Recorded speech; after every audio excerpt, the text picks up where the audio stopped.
even touch your phone to call an agent, you should be crystal clear on 7 things. If you skip these, you're way more likely to overprice your home and sit on the market, underprice it and leave money on the table, agree to a showing plan that absolutely does not work for your real life, or get stuck in the should we sell, should we stay loop for another year. In this video, I'm walking you through 7 decisions I wish every Southern California homeowner made before they ever reached out to me. If we were on a Zoom strategy call, these are exactly the questions I'd be asking you. So you're basically getting the pre-work for free right now.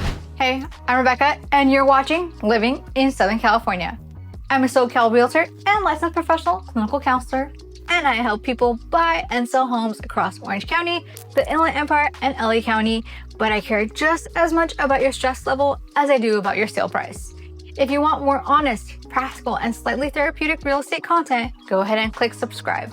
Now, let's get into the 7 things you should decide before you ever call an agent. Decision 1, your why for selling. The very first question I would ask you on a call is, why are you thinking about selling now? Your why drives everything. Some common reasons I hear are we need more space, we want to get closer to work or family, we're ready to leave the area or the state, we're tired of this layout, these stairs, this neighborhood, we want to cash out and reposition our money. Take a second and really picture this. What do I want my life to look like 1 year after we sell? If I look back and say selling was absolutely worth it, what will have changed? If your why is fuzzy, you will second guess everything. The price, the offers, the buyers, the timing, everything. If your why is clear, decisions get easier, even when they're still emotional. So some homework for you, jot down our main reason for selling is blank. A successful sale looks like blank. Write it down, you'll need it, and you'll want to fill it in. Decision 2, your timeline, ideal versus non-negotiable. We separate dream timeline from real world timeline. There are 2 dates you need in your head. Ideal date, in a perfect world, we'd be moving by blank.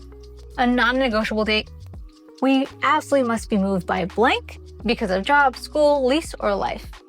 Think about, are you tied to a school calendar? Do you have a job transfer coming up? Do you need to close on this home before you can buy the next one? Are you coordinating with another person's move? And also, your emotional timeline. Do you want to move fast, rip off the Band-Aid and be done? Or do you need a bit of breathing room to declutter, prep, and emotionally detach? Most people say ASAP because they think that's what they're supposed to say. But when we slow it down, they admit, honestly, 60 to 90 days would feel so much better. Knowing your timeline lets your agent design the right launch strategy instead of dragging you through one that doesn't fit your life. A little more homework for you. In a perfect world, we would be moved by blank. And we absolutely need to be moved by blank. Let's dive into decision number 3, your financial picture and your minimum. This is not the sexy part, but it's a make or break part. Before you can call an agent, have at least a rough idea of what you owe on your current mortgage, any second loans, HELOCs, or liens on the property, what you think your home might be worth, even if it's just a range, and what you need to walk away with after. Paying off the loan, closing costs, commissions, potential repairs or credits. You don't need exact numbers yet. That's something we refine together. But you do need to know we really need at least blank net to make this move feel worth it. Ask yourself, is that money going towards a down payment on your next home? Are you trying to pay off other debt and breathe again? Are you planning to relocate out of area or out of state? Or is this move mostly about lifestyle and less about the cash out? If you don't know your minimum walkaway, you're vulnerable to panicking during negotiations, accepting an offer that doesn't support your next step, or chasing a random number that matters more to your ego than your actual life. So the homework for this section, approximate loan payoff is X. Other obligations on the house? We'd like to net around, fill the blank. we'd still feel okay if we net at least blank. Even if it's a rough estimate, start there. By the way, if you're listening to this and thinking, okay, this is literally us, we're in that thinking about selling stage. I do one-on-one seller strategy sessions for Southern California homeowners. We walk through your numbers, your timeline, your stress level, and your options so you can decide if selling now, later, or at all is actually the right move for you. I'll drop the link in the description if you want to grab a time after this video. Decision 4, your prep and projects. Let's talk about the house prep because this is where a lot of sellers underestimate the energy involved. Getting ready to sell can include decluttering and deep cleaning, touch-up paint or full repaint, landscaping cleanup, minor repairs, maybe some light updates or staging. The real question is not, what could we do to make this house perfect? The real question is, what am I actually willing and able to do with my time, energy, and budget before we hit the market? Ask yourself, do we have capacity to manage projects right now? Are we okay living with boxes, paint fumes, or workers in and out? Are we willing to invest money up front to potentially maximize the sale price? Or are we more in a make it clean, make it presentable, but let's not tear the house apart season? Some people love the idea of prepping and staging. Others are working, parenting, caregiving, commuting, and the thought of a project makes them want to lie down. Both are fine, we just need to be honest about it. So the homework for this section, on a scale of 1 to 10, what's your energy for prep for projects? And on a scale of 1 to 10, what's the level of cash I'm willing to spend on prep? If both are like a 2, we're going with a simpler prep plan and pricing accordingly.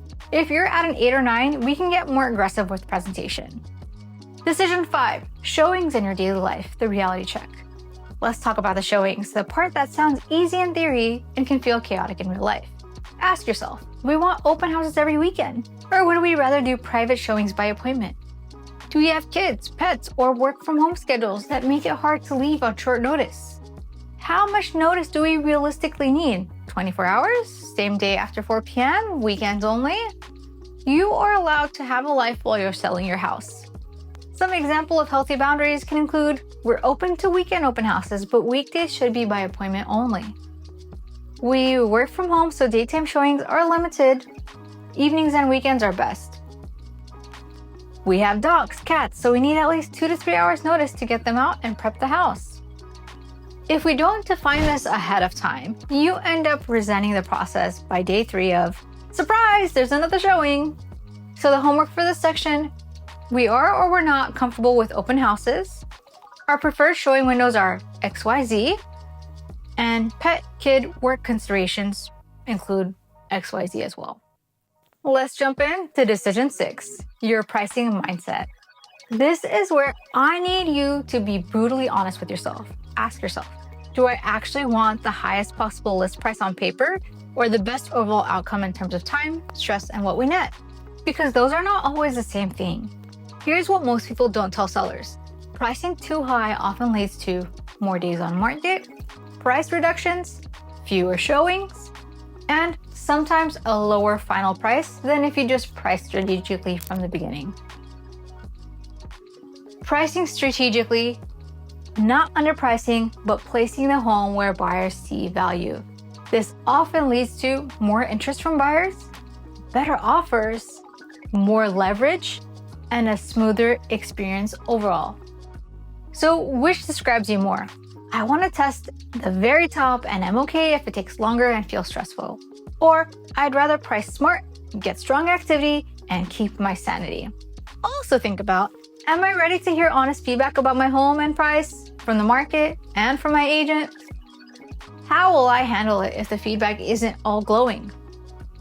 If you come in wanting the moon and not wanting to hear anything else, no agent can truly help you.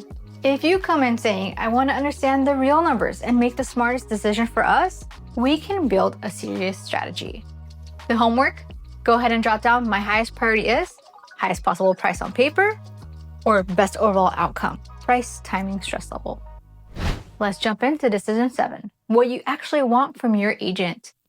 Last and honestly, one of the most important, what do I want my agent to be like and what do I want them to actually do for me? Ask yourself, do I want someone who will challenge me when my expectations don't match the market? or someone who just agrees with me? Do I want data-heavy explanations or someone who slows things down and also helps me process the emotional side? How often do I want updates? Every time there's a showing? Weekly recap? Only when something important happens? Think back to any past experiences. If you've worked with an agent before, what didn't work? What do you absolutely not want to repeat?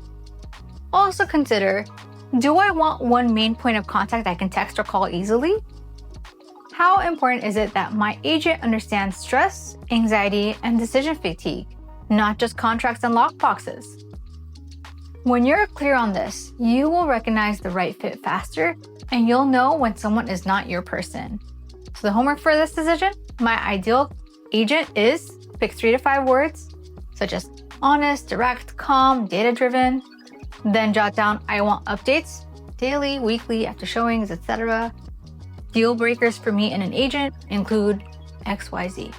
All right, so let's do a quick recap on 7 things to decide before you call an agent. Your why you're selling and what success looks like 1 year from now. Your timeline, ideal move-out date versus non-negotiable deadline. Your financial picture, what you owe, what you need to walk away with. Your prep tolerance, how much time, energy, and money you actually want to spend getting ready.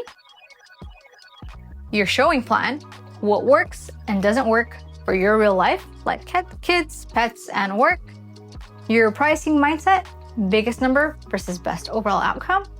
And lastly, your agent expectations, how you want them to communicate, support you, and advocate for you. If you even lightly jot those down, you will be miles ahead of most sellers in Southern California. If you're still watching this, you're probably not just casually thinking about selling. You're probably asking yourself, is now actually a smart time to sell our home? What could we realistically walk away with? And what does our next chapter look like if we do this?